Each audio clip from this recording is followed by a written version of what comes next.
नमस्कार। अभी हम मौजूद हैं प्रयागराज की पावन धरती पर। जैसा कि आप तस्वीरों में देख रहे हैं, यह जो परिसर है दिव्य ज्योति जागरण संस्थान का है। यहाँ पर बहुत ही आधुनिक व्यवस्थाएं की गई हैं। जितने भी श्रद्धालु बाहर से आ रहे हैं, माँ गंगा की पावन दिव्य धारा में डुबकी लगा रहे हैं, उसके बाद बाबा जी के इस प्रांगण में आ रहे हैं। जैसा कि आप देख रहे हैं, स्वागत कक्ष, धनराशि सेवा, संजीव आयुर्वेदिक प्रोडक्ट, संजीविका आयुर्वेदिक उत्पाद, बहुत सारे इंस्टॉल बनाए गए हैं। और यहाँ पर आप देख पा रहे होंगे कि भगवान शंकर जी की बहुत ही दिव्य और भव्य मूर्ति लगाई गई है। एक फाउंटेन भी लगाया गया है और वहाँ हमारे बाबा जी की तस्वीर लगाई गई है। उनके जस्ट बगल भगवान राम की फ़ोटो लगाई गई है और वहाँ छोटा सा झूला लगा है जिसमें नंद गोपाल मतलब यानी कृष्ण भगवान जी झूले में झूल रहे हैं।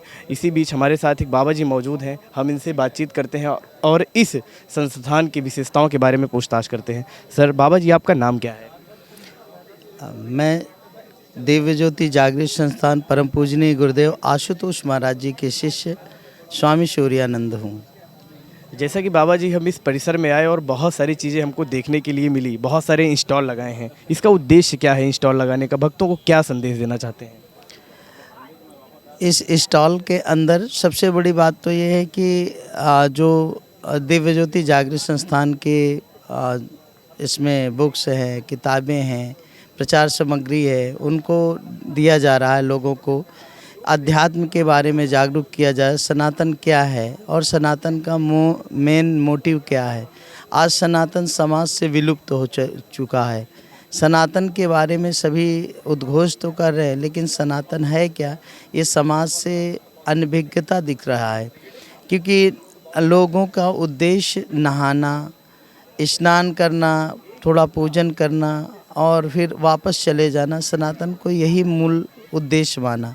लेकिन हमारा धार्मिक ग्रंथ कहता है, वेद, उपनिषद, गीता, रामचरितमानस, इन सभी के अंदर लिखा हुआ है कि इस संसार के अंदर में जो मानव आया है वो मानव एक कुंभ की भांति है, एक घड़े की भांति है और इस घड़े के अंदर ही उसे प्राप्ति होती है ईश्वर की।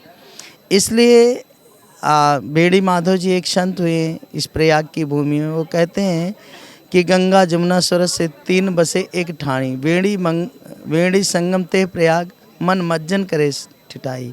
कि मन वहाँ स्नान करता है बेड़ी जी, जहाँ पर गंगा जमुना सरस्वती तीनों नदियों का जिस प्रकार से मिलन है, उसी प्रकार से त्रिकुटी मंडल पे इस बिंदु पर हमारे ये तीनों नाड़ियों का मिलन है, जहाँ गंगा जमुना सरस्वती का मिलन है। इसी के पर्याय के रूप में ये प्रयागराज स्थापित किया जाए, जिससे पवित्रता आती है, जिससे समाज की शुद्धता आती है। मानव का मन मलिन है, मानव को दिशा चाहिए, दशा उसकी बदले। इसलिए दिव्य ज्योति जागृत संस्थान विभिन्न प्रकल्पों के माध्यम से समाज को ये जागरूक कर रहा है और सनातन की मूल धारणा से जोड़ रहा है। मूल उद्देश्य सनातन का दे रहा है, ताकि मानव अपने घट के अंदर ईश्वर का साक्षात्कार करे और आत्मविश्वास के साथ अपने जीवन का निर्वहन करे। जैसा कि बाबा जी संगम नोज से महज इसकी दूरी लगभग 3 से 4 किलोमीटर होगी, तो दिन भर में यहाँ कितने श्रद्धालु आकर के इस प्रांगण में भ्रमण करते हैं और बाबा जी का दर्शन प्राप्त करते हैं? लगभग 10 से 15 हज़ार हर समय यहाँ पर लोग होते हैं। क्योंकि यहाँ सेवादारी लगभग 3.5 से 4 हज़ार हैं लगातार जो कैंपस में निवास कर रहे हैं। इसके अलावा जो फुटफॉल बाहर से संगत आती है, जो भक्त श्रद्धालुगण गंगा माँ के स्नान के लिए आते हैं, उनसे आशीर्वाद प्राप्त करने के लिए आते हैं। तो माँ भगवती की कृपा से गुरुदेव परम पूजनीय आशुतोष महाराज जी का दरबार लगा है, उनके चरण में आके लोग प्रणाम करते हैं, कथा सुनते हैं। यहाँ 1 बजे से लेके 4 बजे तक श्रीमद् भागवत कथा का भी आयोजन चल रहा है। इसके पश्चात शाम को रामायण का कथा का वाचन होता है। नित्य कोई न कोई 2-4 प्रोग्राम यहाँ पर आयोजित किए जाते हैं। जैसा कि अभी ये सामने आप जो पंडाल देख रहे हैं, यहीं पर श्रीमद् भागवत गीता का पाठ और रामचरितमानस का पाठ होता है। बाबा जी, हमारा आपसे एक सवाल है कि आप पिछले कितने वर्षों से इस संस्थान से जुड़े हैं और अपनी सेवा प्रदान कर रहे हैं? मैं यहाँ पर संस्थान में लगभग 24 साल हो गया मुझे साधु वेश में समाज की सेवा करते हुए, और ये संस्थान लगभग 4 दशक हो चुका है समाज को सेवा देते हुए। 1974 के आसपास से ये संस्थान समाज के लिए कार्यरत है और महाराज जी समाज के लिए अध्यात्म और विज्ञान का जो पूरक है ये ब्रह्म विद्या उसको समाज को दे रहे हैं। बाबा जी, आप इस संस्थान से जुड़े, आपको कहाँ से प्रेरणा मिली कि आपको इस संस्थान के साथ, या कौन सा ऐसा कार्य इस संस्थान का अच्छा लगा कि आप इससे प्रभावित हुए और इस संस्थान से जुड़े? मैं बहुत पहले जब विद्या अध्ययन कर रहा था तो लिटरेचर पढ़ता था स्वामी विवेकानंद का, राजयोग, भक्ति योग। कभी ऐसा पढ़ने को अक्सर विवेकानंद की ऑटोबायोग्राफी से मैं काफ़ी इम्प्रेस था। तो स्वामी विवेकानंद जी अक्सर जब उनसे पढ़ते थे तो लगता था कि उसमें कहते हैं कि ईश्वर है और ईश्वर का साक्षात्कार किया जा सकता है। इसी खोज की श्रृंखला में मैं आगे बढ़ता गया और परम पूजनीय गुरुदेव आशुतोष महाराज जी का मेरे जीवन में आगमन हुआ, उनके सानिध्य मिला।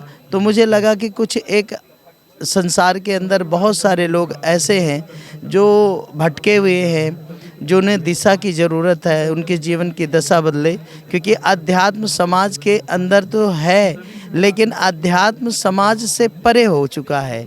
लोग समाज के अंदर अध्यात्म देखना चाहते हैं लेकिन आध्यात्मिक होना नहीं चाहते और अध्यात्म की मूल धारणा से अनभिज्ञ हैं, वो जानते ही नहीं हैं। इसलिए स्वामी विवेकानंद की जो ऑटोबायोग्राफी है उनके जीवनी से पढ़कर उनके प्रेरणा स्रोत लेके मैंने गुरुदेव के पावन चरण की खोज की और महाराज श्री ने मुझे जीवन में मिले और उनके श्री चरण का ये आश्रय मिला तो मेरा जीवन बदला और मैं समाज को आज ये सेवा दे रहा हूँ। जैसा कि आप सभी लोग देख रहे हैं, हम कैमरामैन से चाहेंगे कि सारी तस्वीरें दिखाएं कि ये जो परिसर बनाया गया है बहुत ही आधुनिक बनाया गया है और यहाँ पे बहुत सारी व्यवस्थाएं हैं। जितने भी श्रद्धालु बाहर से आ रहे हैं, अगर यहाँ आप आते हैं, दर्शन करते हैं तो बहुत कुछ आपको सीखने के लिए मिलेगा। बाबा जी, जैसा कि आप देख पा रहे हैं कि इधर एक अखंड रुद्रपीठ महा दिव्यानुष्ठान का पंडाल लगाया गया है, तो वहाँ पे बहुत सारे साधु संत बैठे हैं और वो शायद जाप कर रहे हैं। तो आप उनके बारे में या वहाँ पर क्या हो रहा है कुछ बताएं। देखिए, रुद्रीय अष्टाध्यायी के अंदर वेद मंत्र कहा जाता है। तो समाज के अंदर कुछ 1 घंटे 10 मिनट 15 मिनट 1-2 घंटे के लिए लोग रुद्री का पाठ करते हैं, लेकिन यहाँ पर दिव्य ज्योति जागृत संस्थान लगभग 33 दिन तक लगातार 24 आवर्स ये रुद्री का आयोजन कर रहा है और समाज के अंदर ये महाअनुष्ठान है जो रुद्री पाठ का लगातार चल रहा है। लगभग 504 इसमें जो पंडित पुरोहित जन हैं जिसमें भागीदार हो रहे हैं और लगातार इसका अध्ययन चल रहा है और इसके पाठ से समाज में शांति, सुख, समृद्धि आती है। इसलिए गंगा के पावन तट पर यह कार्यक्रम का आयोजन किया जा रहा है। कहीं ना कहीं ये जो कार्यक्रम चलाया गया है इस संस्थान के द्वारा, इससे विश्व स्तर पर शांति और सद्भावना बनी रहे। बाबा जी, आप जितने श्रद्धालु अभी प्रयागराज आने वाले हैं, जैसे आप सुने होंगे कि मौनी अमावस्या के दिन एक दुखद घटना हो जाती है और आज बसंत पंचमी का महापर्व है, तो इन सबको देखते हुए भी जो श्रद्धालु आने वाले हैं हमारे संगम क्षेत्र में, आप उनको क्या मैसेज देना चाहते हैं? सबसे पहले तो मैं ये मैसेज देना चाहूँगा कि माँ भगवती की कृपा है, भगवान भोलेनाथ की दया है, गुरुदेव का आशीर्वाद समस्त भक्तों पर बना रहे।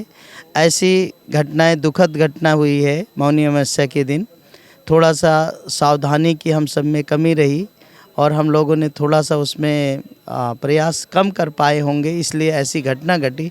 लेकिन अब सब सामान्य है और सभी भक्तों से आग्रह है कि आप बढ़ चढ़ के हिस्सा लें, माँ भगवती का आशीर्वाद प्राप्त करें। ऐसी कोई यहाँ अव्यवस्था नहीं है। प्रशासन ने, शासन ने बहुत अच्छी व्यवस्था कर रखी है। हर जगह हर तरह की शासन की व्यवस्था है, प्रशासन की व्यवस्था है। शांतिपूर्ण हर स्नान करा रहे हैं, सभी को आने जाने, रहने खाने की सारी सुविधाएं दी जा रही है। तो ऐसे किसी प्रकार की कोई कमी नहीं है। इसलिए यही प्रभु भक्तों से आग्रह है, माँ भगवती गंगा माँ के पावन चरण में आएँ, उनका आशीर्वाद प्राप्त करें और उनके दर्शन से अपना पुण्य प्राप्त कर अपने जीवन को कृतार्थ करें। जैसा कि आप सभी लोग देख रहे हैं कि बाबा जी ने श्री गुरुदेव जी की माला पहनी है, तो इस माला के बारे में आप कुछ बताएंगे? देखिए क्या है कि हम गुरुदेव आशुतोष महाराज जी के शिष्य हैं, तो हम गुरुदेव के अपने स्वरूप को ही हमेशा धारण करते हैं, क्योंकि इससे हमारे गुरु की स्मृति हमारे मानस पटल में हमेशा बनी रहती है। इसलिए ये हम जो महाराज श्री का एक लॉकेट धारण करते हैं, और ये रुद्राक्ष जैसा सर्वमान्य सद्विदित है कि 108 मालाओं की जो ना रुद्राक्ष की मालाएं सभी धारण करते हैं, संत महात्मा योगी तपस्वी यति, तो हम लोग भी धारण करते हैं, और भगवान भोलेनाथ की ये कृपा है, दया है। यही कैमरामैन आप दिखाइए कि सामने भी बाबा जी की फ़ोटो लगी है और बाबा जी की फ़ोटो पीछे भी लगी है, तो कहीं ना कहीं ये जो संस्थान है पूरे विश्व में मैसेज दे रहा है कि किस तरह हम अध्यात्म की ओर बढ़ें और विश्व में शांति कैसे प्राप्त हो। अभी बाबा जी ने अपने विचार रखे। मैं journalist Brajesh Sen, cameraman journalist Sudha के साथ डेली रफ्तार 24x7। जय हिंद, जय भारत।